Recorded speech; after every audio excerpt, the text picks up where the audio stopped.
Support comes from Mosby Building Arts, refreshing outdated bathrooms into modern indoor retreats. More at callmosby.com. This is St. Louis on the Air from St. Louis Public Radio. I'm Elaine Cha. In any old family home, even if you don't talk about history, it is always there. It's in the people who currently live in the home. It's in pictures hanging on the walls, in closets stacked with boxes and layered with dust, in fixtures out of fashion and sometimes utility that nevertheless stay because updating costs too much. As to the house itself, after several generations, a home becomes a family member in its own right, holding ancestral history and secrets with nowhere else to go. Until, of course, someone decides it's time to make a dramatic change. As part of Opera Theater of St. Louis's 50th season, Lynn Nottage, two-time Pulitzer Prize winning playwright and librettist, and poet and writer Ruby Aiyo Gerber, who is Nottage's daughter, have joined forces to write an opera exploring intergenerational conversation. That work is called This House. And ahead of spring rehearsals and its world premiere at the Loretto Hilton Center in Webster Groves on May 31st, we have the librettist duo in studio to talk about This House. Lynn and Ruby, welcome to St. Louis on the Air. Thank you for having us. Yeah, thank you. And welcome to St. Louis. Yes, we're happy to be here. So I would like to start with the play. And this is a play, Ruby, that you wrote as an undergraduate at Brown. Talk with us about this house and the house itself. Is it modeled after an actual home? It first came from my own experience growing up in a multi-generational house, which was actually the same house where my mother grew up. Okay. I was writing it during the COVID-19 lockdown, and I was thinking a lot about home, being away from home, and also seeing as we were losing lots of elders, specifically in the Black community, because the pandemic disproportionately impacted the Black community. Right. So I was thinking of notions of home, of story, of place, and I encountered this quote from this essayist poet, Dion Brand, which really helped shape the direction I wanted to go with this story, which is Black experience in any modern city or town in the Americas is a haunting. One enters a room and history follows. One enters a room and history proceeds. So I was also really interested in the materiality of Black history, in the fact that there's also a lack of it. Yeah. It's a silent history. So if this is during lockdown, this means that both of you, Ruby and Lynn, you were together in this home during that time? We were together for part of the time. Okay. And was there conversation that was happening between you, Ruby, as you were writing this, or did you do this sort of in your own space within this house? Yeah, I was working on it unbeknownst to her, and it wasn't till the piece had been finished that I wanted to share it with her, since it's not based on our family, but it's very much inspired by real characters from our family. So I wanted to get her thoughts. Okay. Yeah, and I read the play and I was immediately moved by it, and I thought that this needs to have a life. Okay. What was there one particular character that made you feel that way? I don't think there was one particular character. I think it was the notion of generations being in dialogue that excited me. As Ruby mentioned, is that the home that she grew up in, and certainly the home I grew up in, was a multi-generational home. And so what was really lovely about it is the fact that on each floor there were different memories stored, but we could move between those floors and have this really robust, lovely dialogue. Yeah. How many generations are we talking? We're talking about 3 generations. Okay. And at one time. And one time Yes. in one brownstone. Okay. And I can relate to that. I also have grown up in a multi-generational home and live in one now. This is a new home, however, so it doesn't have the same kind of history. And Ruby, you mentioned a silent history? Yeah. What about it is silent exactly? I think when we look at, if we're thinking about the materiality of buildings, there is, just the reality of a lot of architecture in this country, especially old architecture, is that it was built by enslaved hands, and and a lot of enslaved lives were lost building the buildings that still stand today. Mm-hmm. But then jumping ahead to a more recent and current history, you have all of these homes that maybe have only been in a black family for one generation or two, in which there were families raised kids who walked across the floors. Mm-hmm. And yet, because of gentrification, because of redlining, they are displaced from those homes, and that doesn't mean that their history is disconnected from the place. Mm-hmm. It still exists there. They exist there, even if they've been pushed out. Right. Ruby, talk with us a little bit about some of the characters. And is there a protagonist in the story, or is it like, should we think beyond sort of that standard of understanding a story? There is a protagonist in the sense that there's one character who is making a major decision that impacts everyone else. Mm-hmm.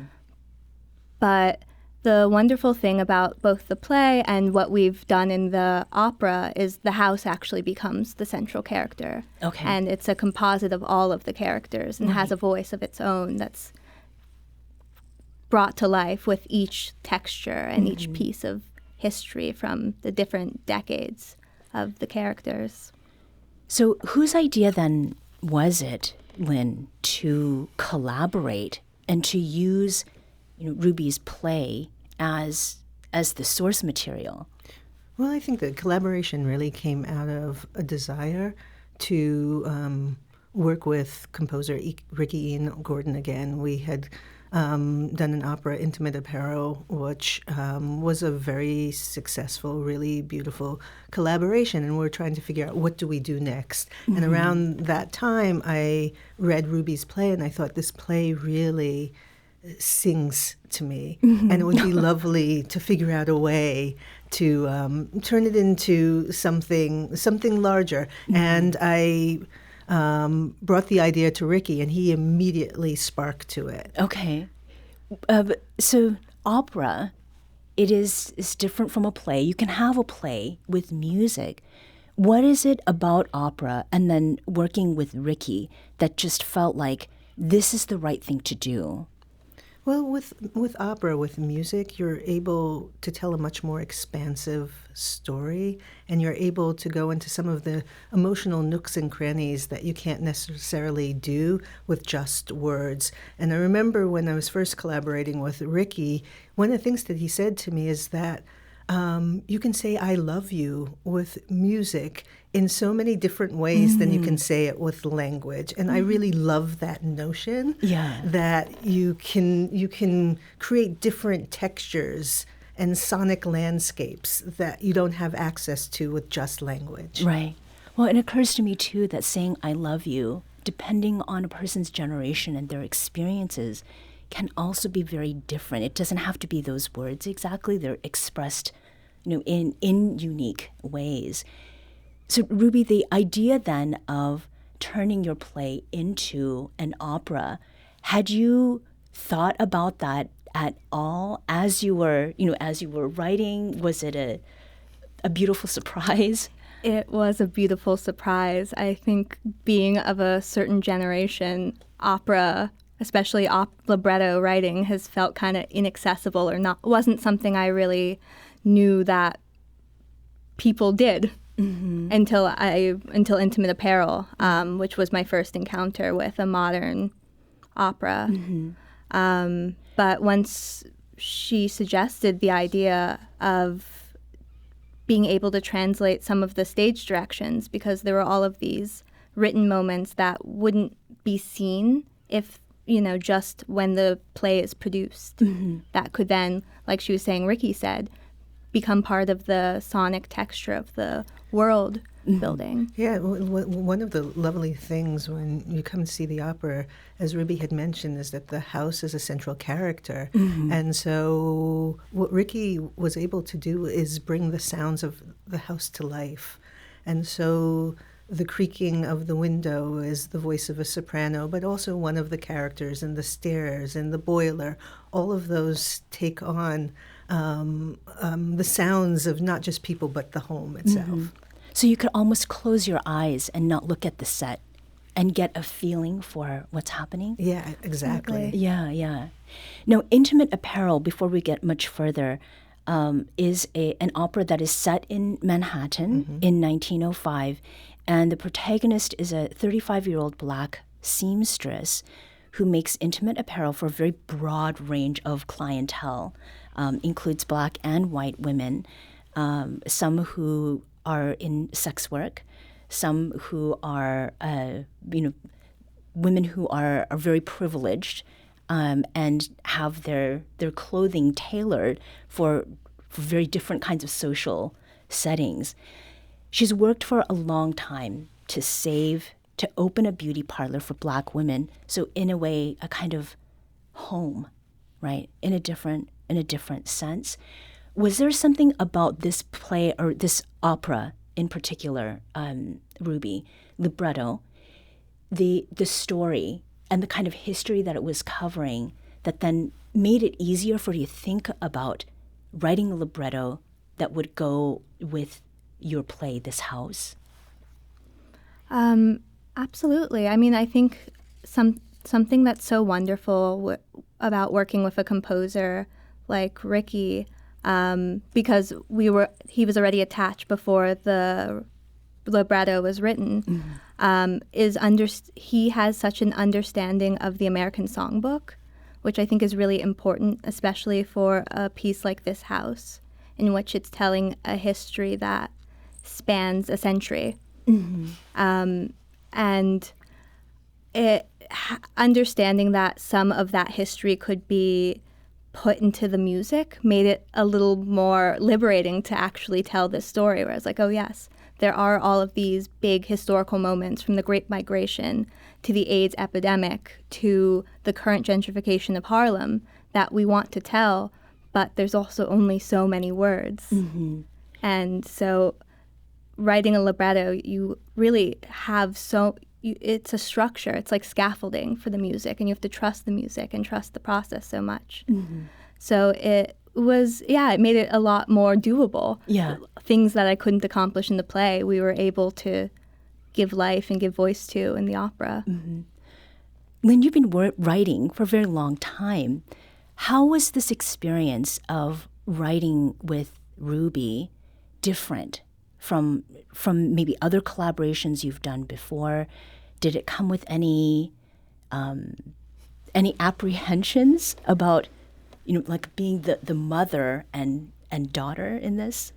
Well, I always think it's a little scary to invite someone else into a process, but the fact that Ruby was my daughter and the fact that we already have an intimacy, I think it made it a little easier. And for me, Ruby was able to interrogate my practice and to ask me difficult questions in a way that I think some other collaborators might not have been able to do. Okay. Is there an example maybe of one that she asked? Whether you remember it, Lynn, or Ruby, you have a recollection of one of those moments where it's like, we're peers here writing together.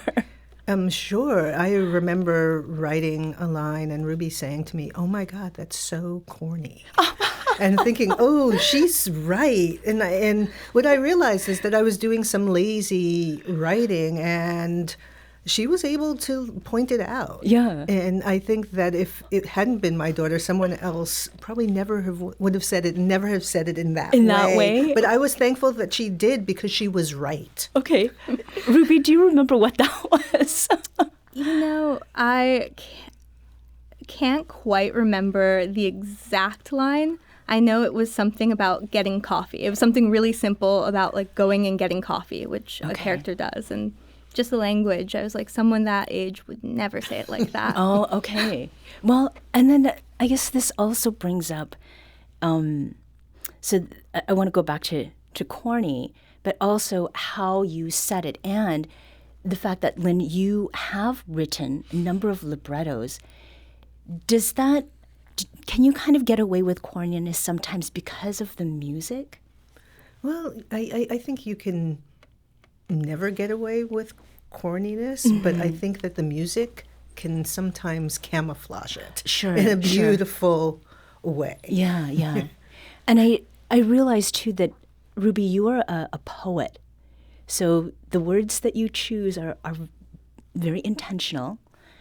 Was there something in writing a libretto that made that poet side either more powerful, or something that you had to sort of negotiate a little as you were trying to write a different medium? I think, as with all collaboration, it really was relinquishing some control. I so much of poetry is control and being able to be precise. And if you want something to be abstract, it's abstract, and the reader will make meaning of it. Mm-hmm. Versus with Ricky and my mother, there were moments in which they were like, we do not understand. This language is beautiful, but it has to further the plot. Okay. And I found that to be a challenge, and ultimately really forced me to grow as a writer. Mm-hmm. I'm talking with Ruby Aiyo Gerber and Lynn Nottage. This is a daughter-mother team, and they're writing the libretto for This House. This House will have its world premiere at Opera Theatre of St. Louis on May 31st. I want to return to the question about characters, as we're sort of building the world around a little bit. And I had asked earlier about a protagonist. Ruby, talk with us about the house being a main character. And among the human characters, who do you think sort of best captures what the house was and its potential? I think something important that I realize we haven't mentioned that's central to the story is that it's the story of a haunted house. Mm-hmm. So it is a haunting, and that means that the house, you should be able to hear the house when like you said, when your eyes are closed, the house can conjure itself. It comes into existence. And jump in if you disagree. But a character who we actually never see, who's really important to understanding the history of the house and the setting, is Minus Walker, who is the person who first buys the house, who, with the wave of the Great Migration, he was a sharecropper in the South who goes and bought a house. And that's one of the first lines in the opera is, Minus Walker bought a stately, neglected dream. Mm-hmm. And that really helps understand the stakes of keeping this house and like all of the labor and that went in and the hopes that have been placed in really building one family's legacy. Yeah. What do you think? No, I definitely think that that's true. And I think at the center of the storytelling is just the battle to preserve the legacy. And each generation, there's a conflict between siblings who want different outcomes for the house. And so in the Harlem Renaissance, we have a character, Uncle Percy, who's a bon vivant, who invites singers and dancers and artists into that space, and he really turns it into a salon.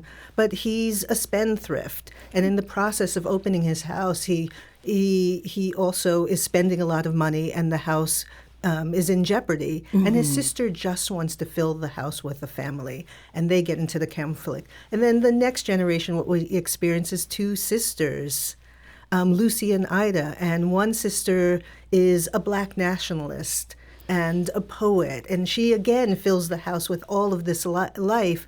And Lucy again, Ida, her sister, wants the house for the family, and we find that tension in that generation. And then we move to the present, where we have a brother and sister, once again, who are trying to determine, how do we live in this space? Right. Do we invite others into the space and turn it into a communal space, or do we save the space just for the family? And I think that tension is central to the story that we want to tell. Ruby, you mentioned haunting. There are spirits, there are ancestors, there are ghosts, and then there are also voices. So as we're thinking about those characters too, is there room for them to stay? As we're thinking about sort of a future generation or who may come after the youngest walker makes a decision about what she wants to do? Lynn or Ruby? Yeah, I mean, I think that that's one of the central tensions of the opera. Is there room for all of these memories? Is there room for all of these characters that haunt the space? Or in order to survive, do we have to push them out? Or do we welcome them in? And I think that that's part of the story that we gravitate toward is, yeah. So the nature of these voices, how would you characterize that, Ruby? I mean, the thing about each voice is that they really tell not only a personal history of a family, but also the history of the Black community in a given moment. Like, what were some of the struggles that each generation has had to deal with? And really thinking about Black temporality, it's the past is never past. It's a non-linear history in which, yes, is there space enough for all of the voices, but also the voices are never gone. And I think especially as we celebrate Black History Month, which is increasingly in jeopardy of being celebrated, and we're told what's appropriate, what's the past that needs to stay past, and how to just move on. Yeah. It's so important to remember that the past is still present, and the issues of one generation are still the issues of the next. And though each generation of walkers is dealing and contending with a different conflict, as my mother said, like, the conflicts still are the same and they carry over and spill, and it's not so neat that one history or one voice replaces another. It becomes a choir, it becomes a house, it becomes a full nonlinear Black history. Well, in a few months, that is when Opera Theatre of St. Louis is going to world premiere this house. What was it that made opera theater the right fit for this particular story, Lynn? Well, I think St. Louis is certainly the right place for this story, because the city is grappling with the effects of gentrification and Black displacement. But Opera City in particular, I think it's the right space because they've invested so much time and care into nurturing new opera, that there is a real desire to cultivate a brand new audience, but also to find talent like Ruby Aiyo Gerber and to tell stories that aren't traditionally put on the opera stage.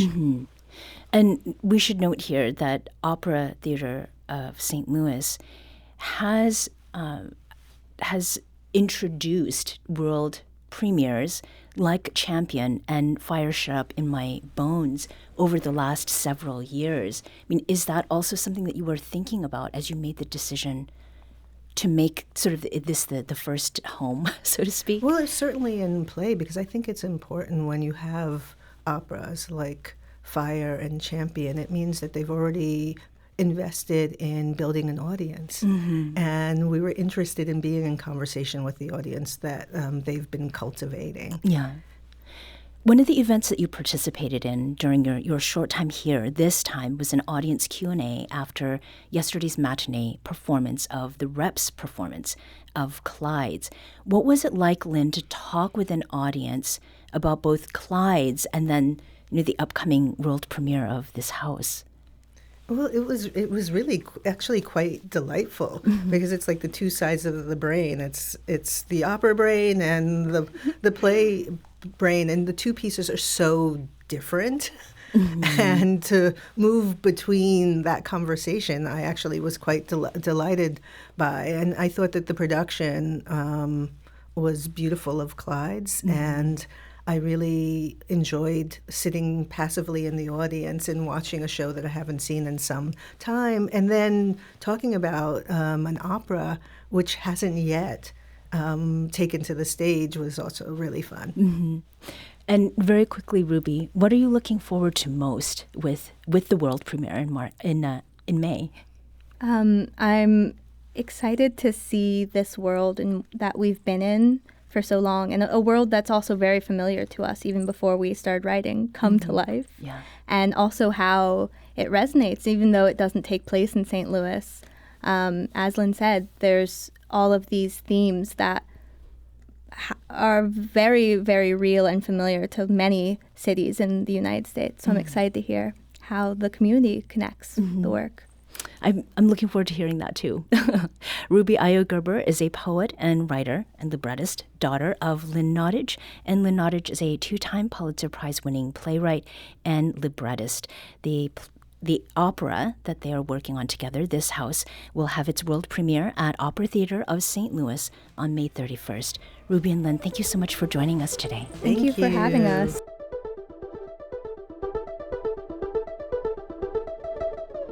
This episode was produced by Elaine Shaw. And our executive producer, Alex Hoyer. Our audio engineer is Aaron Dorr. This podcast was mixed and edited by Aaron. Our executive producer is Alex Hoyer. St. Louis on the Air is a production of St. Louis Public Radio. Understanding starts here. Do you find yourself regularly listening to episodes of St. Louis on the Air? Suggest us to a friend you think might enjoy our conversations. And leave us a review and rating on Apple Podcasts on the App Store. It's the simplest way to help people discover our show. Thanks. St. Louis Public Radio is a member-supported service of the University of Missouri St. Louis.